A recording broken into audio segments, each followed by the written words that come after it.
All right, welcome back to the deep dive. Today we're diving into some seriously heady stuff, Yeah, like some of the most foundational ideas in Western philosophy. absolutely. We're tackling Immanuel Kant and specifically his views on space and time, as he laid them out and his critique of pure reason. And yeah, as anyone who's even tried to dip their toes into Kant knows, the critique is it can be a bit of a challenge. To say the least, it's dense, it's complex, and, there's really no one universally agreed upon interpretation of a lot of it. Right. So we're not claiming to be giving you the definitive reading here, but what we are going to do is try to bring some clarity to Kant's ideas about space and time. Yeah, we're going to do that by really taking a close look at the philosophical context in which he was working, and especially his engagement with his predecessors, guys like Leibniz and Newton. Right, because Kant wasn't just writing in a vacuum. He was responding to some really big debates that have been going on for centuries about the nature of reality. Exactly. And to understand Kant, you really have to understand those debates. So let's start there then.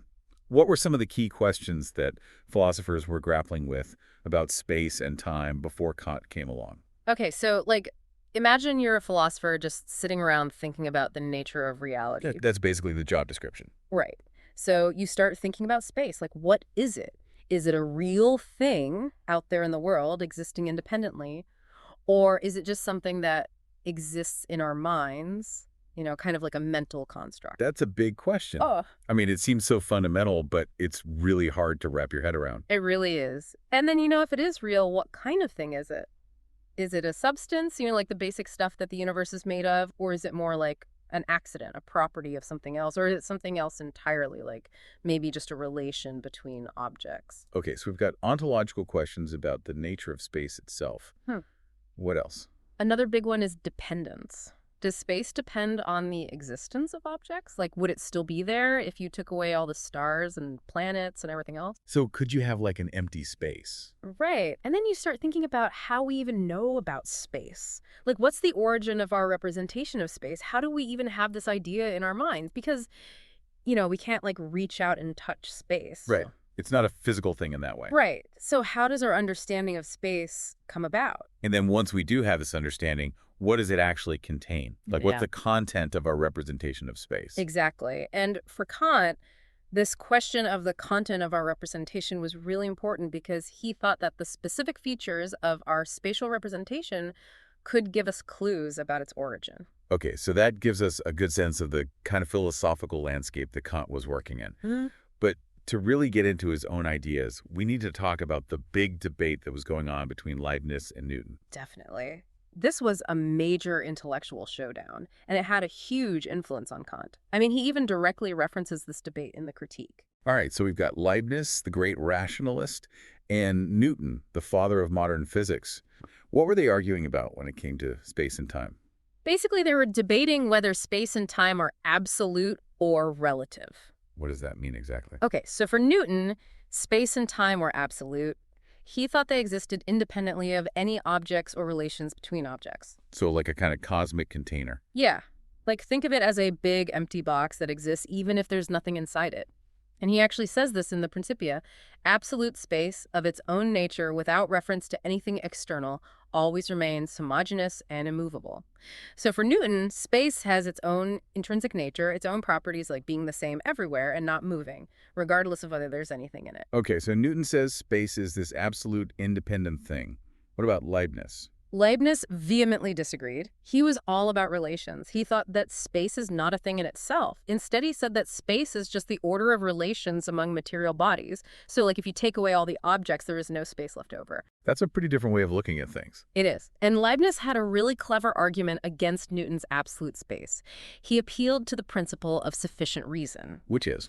The principle of sufficient reason says that everything that exists must have a reason or explanation for why it exists. So Leibniz basically said, look, if space is absolute, like Newton says, then all locations in space are fundamentally the same. They're indistinguishable. Because space itself is just this empty, uniform container, right? Right. So Leibniz says, if God created the universe and put all the matter in one particular place, why does he choose that place? There's no reason to choose one spot over another if all locations are inherently identical.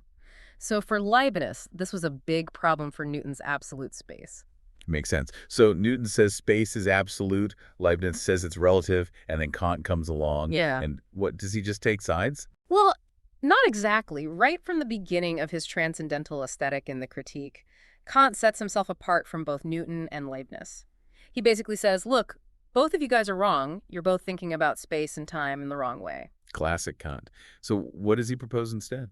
Well, he asks these really probing questions. He says, are space and time actual entities? Are they only determinations or also relations of things, but still such as would belong to them even if they were not intuited?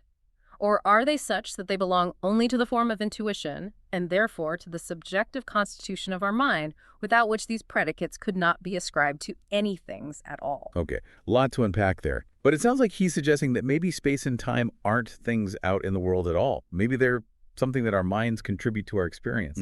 Exactly. And later on in the critique, he actually labels those who think space and time are mind-independent as transcendental realists.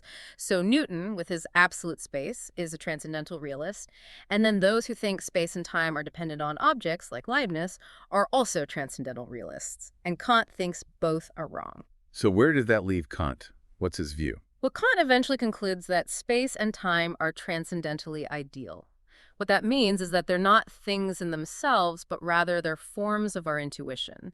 They're like built-in lenses that our minds use to structure our experience of the world.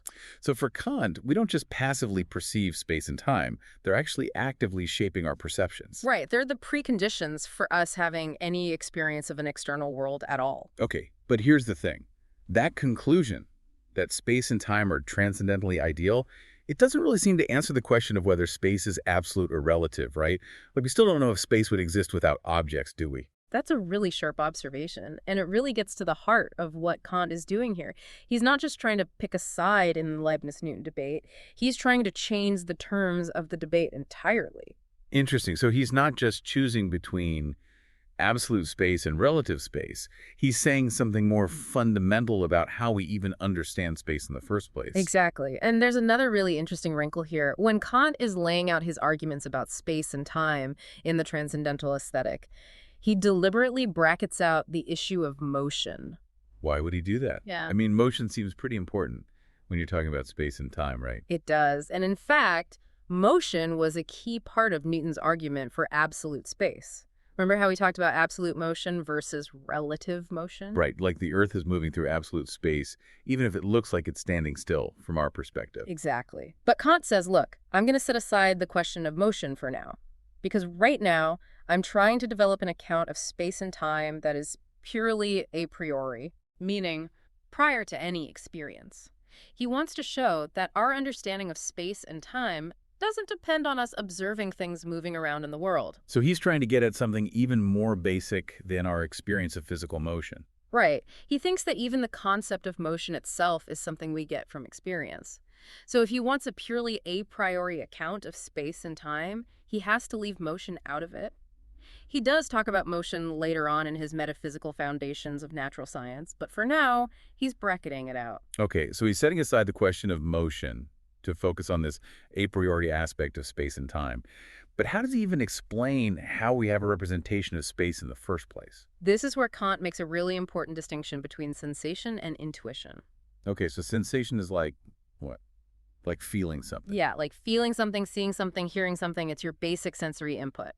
But Kant says that sensation is really just a modification of your own subjective state. Okay, I think I'm following. So like if I feel a pain in my leg, that pain is just a change in my own internal state. Right. It doesn't tell me anything about what might be causing the pain, like a thorn or a pulled muscle. It's just a feeling I have. So sensation is internal and subjective. What about intuition? Intuition is different. For Kant, intuition is a conscious, objective representation. It represents something distinct from you, something out in the world. Okay, can you give me an example? Sure. So imagine you're looking at a tree. The visual experience you're having, the way you see the tree as having a certain shape and being located in a particular spot, that's an intuition. So intuition is more like a perception of something. Yeah, but it's a very specific kind of perception. It's objective, meaning it represents something out there in the world. And it's also immediate, meaning it doesn't involve any kind of inference or reasoning. It's just a direct awareness of something. Okay, that makes sense. But how does this relate to space? Well, Kant says that our representation of space is an intuition, not just a sensation. We don't just have feelings or sensations of spatiality. We have a direct, objective intuition of space itself. So we don't build up our idea of space from lots of individual perceptions of things. We have this pre-existing intuitive grasp of space as a whole. Exactly. Okay, but I still don't really see how we can have an intuition of something like space. It's not an object, right? It's not something we can see or touch. That's a really good point. And this is where Kant introduces one of his most radical ideas. He says that our intuition of space is a priori. A priori.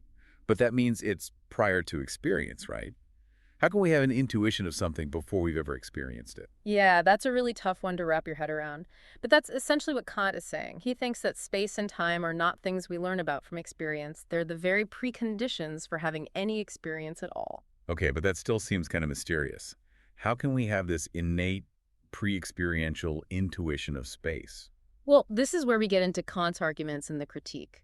He lays out a whole bunch of reasons why he thinks space and time have to be a priori intuitions, not things we learn from experience. Okay, let's hear those reasons then. So, the first big argument is that the representation of space cannot be derived from outer experience. What does that mean? It means that we can't build up our idea of space from just perceiving things in the world. Because in order to even have those perceptions, to perceive things as being located in a certain place, we have to already have a representation of space in the first place. Oh, I see. So it's like you can't see that a ball is on top of a table unless you already have some concept of on top of, which implies a pre-existing understanding of space. Exactly. To even have those kinds of perceptions, to see objects as being outside us and alongside other objects, we have to already have a representation of space. So for Kant, space can't be something we learn from experience because experience itself presupposes that we already have a grasp of space. Okay, that's a pretty compelling point. What's his next argument? The second argument focuses on the necessity of space. Kant says that space is a necessary a priori representation underlying all outer intuitions. And what he means by necessary is that we can't even imagine a world without space. So, like, I can imagine a world without trees or a world without oceans, but I can't imagine a world without space. Right. Even if you imagine everything disappearing, all the objects, all the matter, you still have to imagine that happening somewhere in some kind of spatial void. Okay, I get that. But doesn't Leibniz say that space just is the relations between objects? So if there are no objects, there's no space. Right, but Kant is saying that even Leibniz has to admit that we can conceive of space without objects. We can imagine an empty space. And if we can do that, then maybe space isn't so dependent on objects after all. So Kant's argument here is basically that our ability to imagine empty space shows that space isn't just reducible to relations between objects. Exactly, and he thinks this is a real problem for the Leibnizian view. Okay, so that's two arguments down. What's the third one? All right, so now we're getting into some really tricky stuff. This third argument is all about the singularity of our representation of space. Singularity, what does that mean? What Kant means is that we can only represent one space.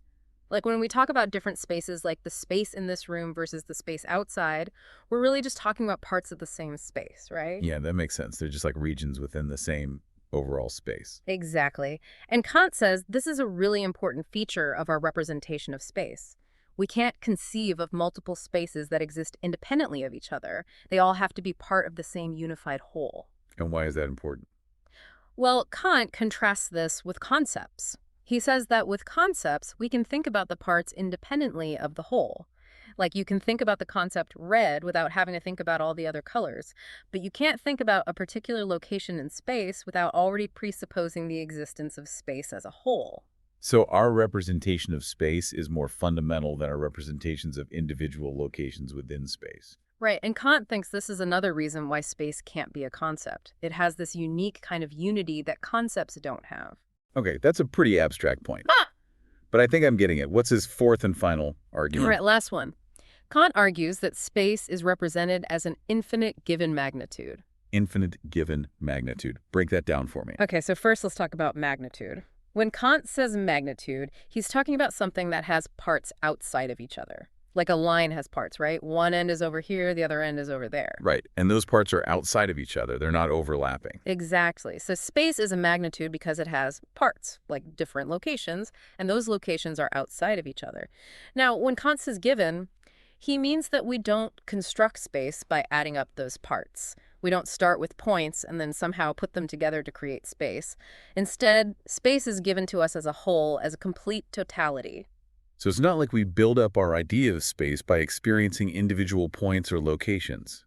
Space itself is already there, as a kind of background or framework for our experience. Right. And finally, when he says infinite, he means that space is unbounded. It doesn't have any edges or limits. It just goes on and on forever. Okay, so space is infinite, it's given, and it's a magnitude.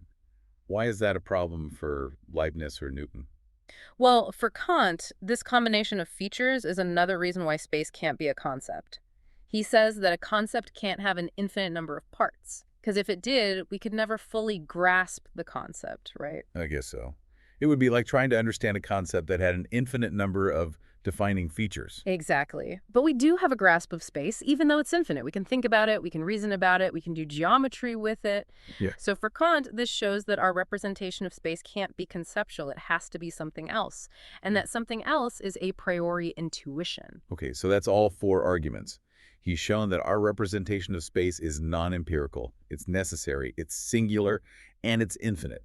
And all of this leads him to conclude that space is a transcendentally ideal form of our intuition. Exactly. We have this innate pre-experiential capacity to intuit space. It's not something we learn from the world, it's something we bring to the world, a way that our minds structure our experience. Okay, that's a lot to take in. But I think I'm starting to see how Kant's view of space really revolutionizes our understanding of reality.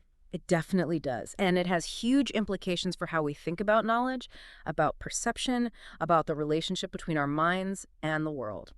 So we've covered a lot of ground today.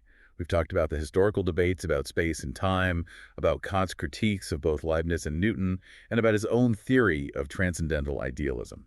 And we've seen how Kant's arguments about space lead him to this radical conclusion that space is not a thing in itself, but a form of our intuition.